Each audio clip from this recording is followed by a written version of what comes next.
നല്ല വെള്ളത്തിലേക്ക് ഒരു നാരങ്ങ ഇങ്ങനെ പിഴിഞ്ഞിട്ടേ, എന്നിട്ട് അതിലേക്ക് കുറച്ച് പഞ്ചാര ഇങ്ങനെ ഇട്ടിട്ട് ഇങ്ങനെ ഇളക്കിയിട്ട് എന്ത് ചെയ്യും, ഇങ്ങനെ കുടിക്കൂലേ. ഈ അനുഗ്രഹം നമുക്ക് തന്നതാരാ? അല്ലാഹ് അല്ലേ? കാരണം വെള്ളം എവിടുന്നാ വന്നത്? അന്നാ സബബിനൽ മാ അസബ്ബ, ആകാശത്തിൽ നിന്നാണ് അള്ളാഹു വെള്ളമിറക്കിയത്. നാരങ്ങയോ വഫാക്കിഹത്തൻ വഹബ്ബ, അവനാണ് അതിലൂടെ പഴവർഗ്ഗങ്ങൾ ഉണ്ടാക്കി തന്നത്. ഇനി നിങ്ങൾ നോക്കി, മഹാനായ ഇബ്രാഹിം നബി അലൈഹി സ്വലാത്തു വസ്സലാം കത്തിജ്വലിച്ചു നിൽക്കുന്ന സൂര്യനെ കണ്ടപ്പോൾ ഒരു ദിവസം പറഞ്ഞു അത്രേ, ഹാദാ റബ്ബി, ഇതാണ് എൻ്റെ റബ്ബ്. ഏത്? സൂര്യനെ.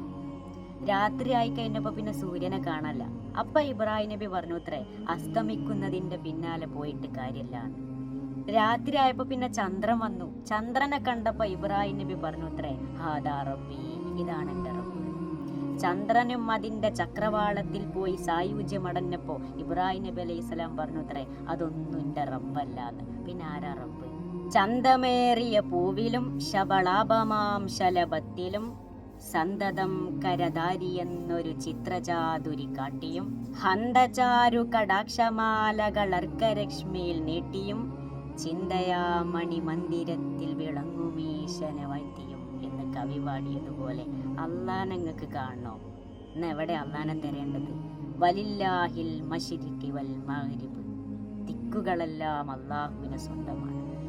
ഒരിക്കലും ഉറങ്ങാതെ അവന്റെ അടിമയുടെ ഹൃദയത്തിലേക്ക് സദാ നോക്കിക്കൊണ്ടിരിക്കുന്ന മരണമില്ലാത്ത റബ്ബ്, അതാ റബ്ബ്. റബ്ബിന് മരണല്ല.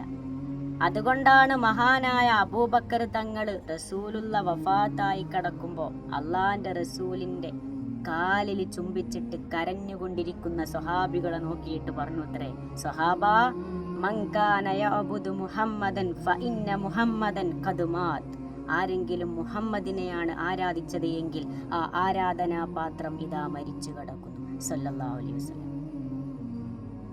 വമൻ കാന യഅബുദുല്ലാ, ഇനി അതല്ല, ആരെങ്കിലും അല്ലാഹുവിനെയാണ് ആരാധിച്ചത് എങ്കിൽ ഫഇന്നഹു ഹയ്യുൻ, തീർച്ചയായും അവൻ ജീവിക്കുന്നവനാണ്. ലാ യമൂതു, അവനിക്ക് മരണമില്ല. ആ മരണമില്ലാത്ത റബ്ബ് അവനാണ്